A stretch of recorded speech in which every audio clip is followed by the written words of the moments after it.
para Ferran, a la media vuelta Ferran, tiene a Lamine Yamal, le va a pegar. ¡Golazo! Terrific ball for Lamine. Lamine Yamal! Pour Yamal, ça commence à faire beaucoup. Lamine Yamal!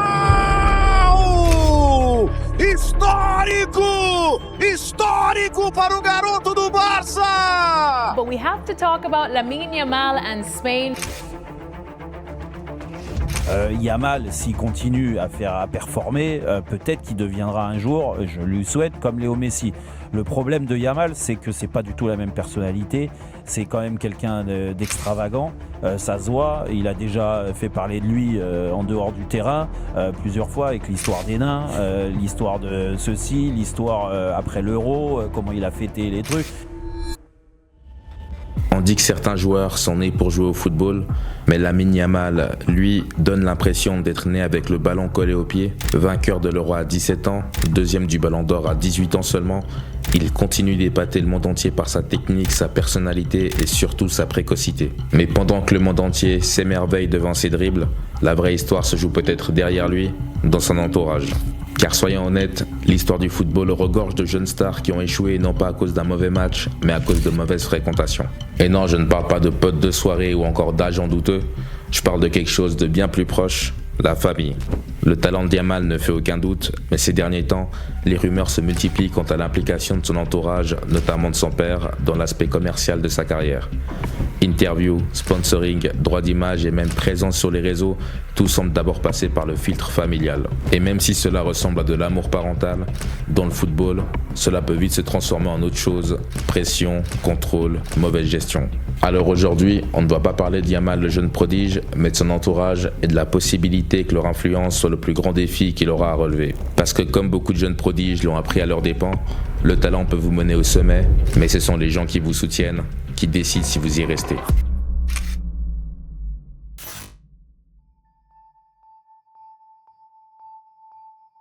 Si vous suivez l'actualité de Lamine Yamal, vous avez probablement remarqué un visage toujours présent, son père, Mounir Nasraoui. Présent au match, sur Instagram et parfois même dans l'actualité, impossible de le manquer. Et si chaque parent a le droit d'être fier, la frontière est mince entre être le plus grand fan de son enfant et faire partie de sa marque. Mounir ne reste pas vraiment discret. Ses réseaux sociaux regorgent de nouvelles de son fils, de citations et parfois d'opinions tranchées. Après la deuxième place de Lamine au Ballon d'Or 2025, Mounir a déclaré publiquement qu'il s'était passé quelque chose d'étrange et que son fils avait subi un préjudice moral. Bien sûr, ça a fait la une des journaux, non pas à cause du football de Lamine, mais à cause des propos de son père. Et c'est bien là le problème, quand la voix du père prend le pas sur les performances du joueur, on commence à s'éloigner du football. Même les gens du milieu sportif ont commencé à se rendre compte, l'ancien attaquant espagnol Dani Guiza l'a dit sans détour, le père de Lamine devrait s'effacer un peu pour le bien du garçon. Ce n'est pas une attaque, c'est un conseil, le club sait qu'il possède un diamant brut, leur inquiétude réside dans le bruit qui l'entoure. On entend déjà parler dans les médias espagnols de son père comme étant une épine dans le pied de son fils. Non pas par mauvaise intention, mais parce que l'attention constante du public rend plus difficile de préserver la concentration d'un jeune joueur. Parce qu'il ne faut pas oublier qu'Yamal est encore un adolescent, son univers devrait tourner autour du football et pas les gros titres sur les publications de sa famille. Quand les commentaires de ton père finissent sur les pages sportives, que ton Instagram se transforme en salle de presse et que ton club doit gérer en même temps les entraînements et ton image publique, c'est peut-être un peu trop de pression pour un jeune de 18 ans. En revanche, sa mère, Sheila, est restée généralement à l'écart des projecteurs. Perçue comme plus calme et plus réservée, elle a été décrite dans les interviews comme une force stabilisatrice, quelqu'un qui évite que les affaires familiales ne soient relayées sur Internet, mais même sa nature réservée n'a pas empêché les médias de l'impliquer dans des histoires. Notamment lorsqu'elle participe à un événement où pour la modique somme de 800 €, tu peux prendre une photo avec, je cite, la mère du meilleur joueur du monde. Ah, ils se mettent bien les parents. La presse espagnole a souvent évoqué la séparation des parents de Lamine et l'impact de cette dynamique sur sa concentration et son équilibre émotionnel. Et ce n'est pas une histoire nouvelle. On a déjà vu des cas similaires, des jeunes talentueux qui perdent le fil parce que leur entourage ne pouvait pas se taire. Ce n'est pas que Mounir n'aime pas son fils, c'est que la façon dont il le montre, par ses éclats publics, ses interviews et sa présence constante, continue de mettre Lamine sous les projecteurs pour de mauvaises raisons. Et le football ne se soucie pas du bruit, il se soucie de la performance. Et si le bruit s'amplifie, il peut étouffer même les meilleurs talents.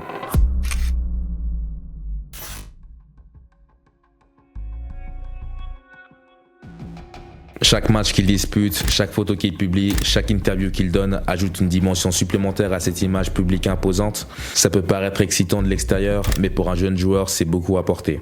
Quand des millions de personnes observent vos moindres faits et gestes, même les plus infimes moments peuvent devenir de grandes histoires. Une publication informelle, une simple célébration, un commentaire de son père, tout devient une nouvelle. C'est comme vivre dans une maison de verre où tout le monde regarde à l'intérieur, attendant de voir ce qui va se passer. Pour un garçon qui devrait se préoccuper de tactique, d'entraînement et peut-être un peu de travail scolaire, c'est un bruit énorme. L'histoire du football est pleine de signes avant-coureurs. Prenez Freddy Adu, par exemple, ce jeune américain autrefois surnommé le nouveau Pelé. Il a signé son premier contrat professionnel à 14 ans, a signé des contrats à plusieurs millions de dollars et est devenu une sensation mondiale presque du jour au lendemain. Mais son entourage n'a pas su gérer l'engouement.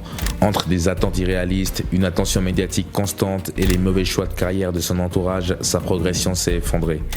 En quelques années, il est passé du statut d'avenir du football mondial à celui d'un potentiel gâché. Et puis il y a Bojan Krkić, un nom qui résonne encore dans les mémoires des supporters barcelonais. Sorti de la Masia avec des statistiques qui ont battu des records, on disait de lui qu'il serait le prochain Messi. À 17 ans, ce genre de discours peut être perturbant.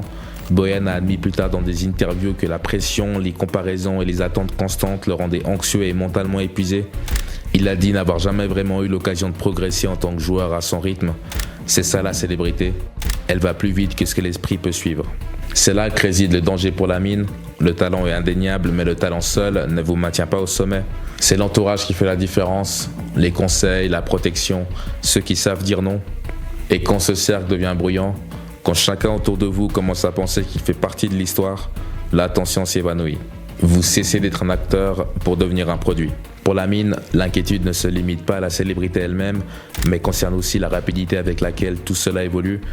Et ceux qui mènent la barque, ses parents et surtout son père, sont déjà très visibles en ligne, donnant leur avis, répondant aux critiques, partageant des publications qui font parfois plus de mal que de bien. À 18 ans, c'est un environnement potentiellement toxique. On ne peut pas apprendre de ses erreurs en silence car le monde entier nous regarde. Et un mauvais titre dans les journaux peut faire plus de dégâts qu'un mauvais match. Il ne s'agit pas d'être pessimiste, mais d'être réaliste. Le football a déjà connu ce phénomène et cela se termine rarement bien lorsque le cercle d'un jeune prodige devient l'histoire principale. La célébrité peut vous construire, mais si elle grandit plus vite que votre maturité, elle peut tout aussi bien vous engloutir. Et on en a eu un petit exemple avec cet événement qui s'est produit pour ses 18 ans.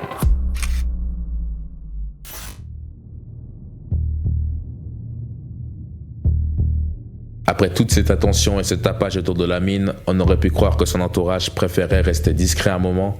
Mais lorsqu'arrive son 18e anniversaire, visiblement, la discrétion n'était pas au programme. La fête a eu lieu dans une luxueuse villa à Oliveira, près de Barcelone. Imagine un manoir particulier, une musique forte, des influenceurs, des coéquipiers et un thème dans la soirée, la mafia et les gangsters.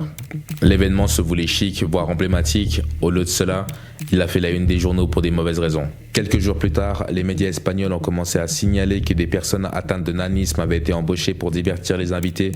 Les associations ont rapidement qualifié l'opération d'humiliante et de démodée. Et soudain, ce qui devait être une fête s'est transformé en débat national.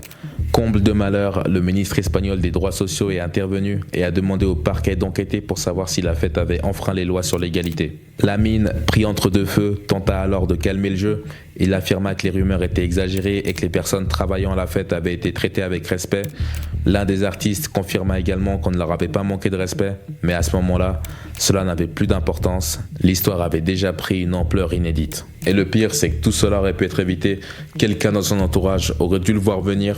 Pas besoin d'un diplôme en relations publiques pour comprendre que le 18e anniversaire d'une personnalité publique n'est pas le moment pour tenter l'extravagance et ramener des personnes de petite taille pour le divertissement, surtout quand on représente le Barça et l'équipe d'Espagne. Des moments comme celui-ci montrent à quelle vitesse les choses peuvent déraper lorsque célébrité et mauvais encadrement se mêlent. Ce ne sont pas seulement les médias qui guettent les erreurs, c'est aussi la facilité avec laquelle ces erreurs peuvent éclipser tout le reste. Quelques semaines avant, on parlait de sa personnalité sur le terrain. Les semaines suivantes, on débattait de l'éthique de sa fête d'anniversaire. Et le pire, c'est que rien de tout cela ne vient de Lamine lui-même.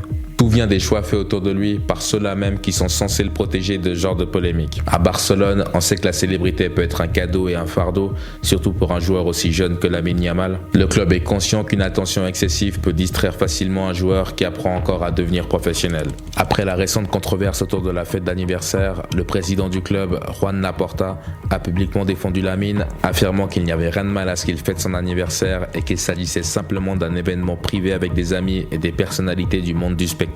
Laporta a mentionné que son seul regret était de ne pas y avoir assisté en personne et a confirmé que Lamine continue à s'entraîner sérieusement. Selon les médias espagnols, Barcelone aurait discrètement limité la visibilité de Lamine auprès du public. Le club tente de contrôler les interviews, de gérer les sponsorings et de surveiller les publications sur les réseaux sociaux. L'objectif du club est de le laisser grandir en tant que footballeur et non en tant que célébrité. On sait qu'il n'est pas un adolescent ordinaire.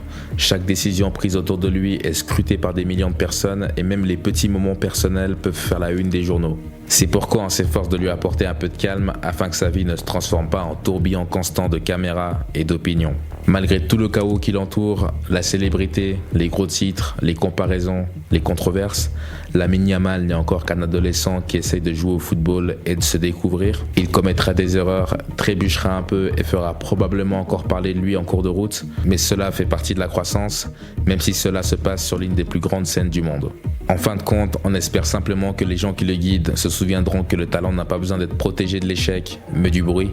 Parce que si on lui donne l'espace pour respirer, apprendre et simplement être Lamine, l'enfant pourrait ne pas être à la hauteur du battage médiatique et pourrait même redéfinir ce que cela signifie. Mais selon vous, est-ce que les jeunes joueurs comme Yamal devraient être mieux protégés de la célébrité ou est-ce que cela fait partie intégrante de l'apprentissage du football moderne? Dites-moi vos impressions dans les commentaires et si vous avez kiffé la vidéo, n'oubliez pas de laisser un like, ça fait toujours plaisir et c'est bon pour le référencement. Quant à moi, je vous remercie d'avoir suivi la vidéo et je vous dis à la prochaine. Prenez soin de vous.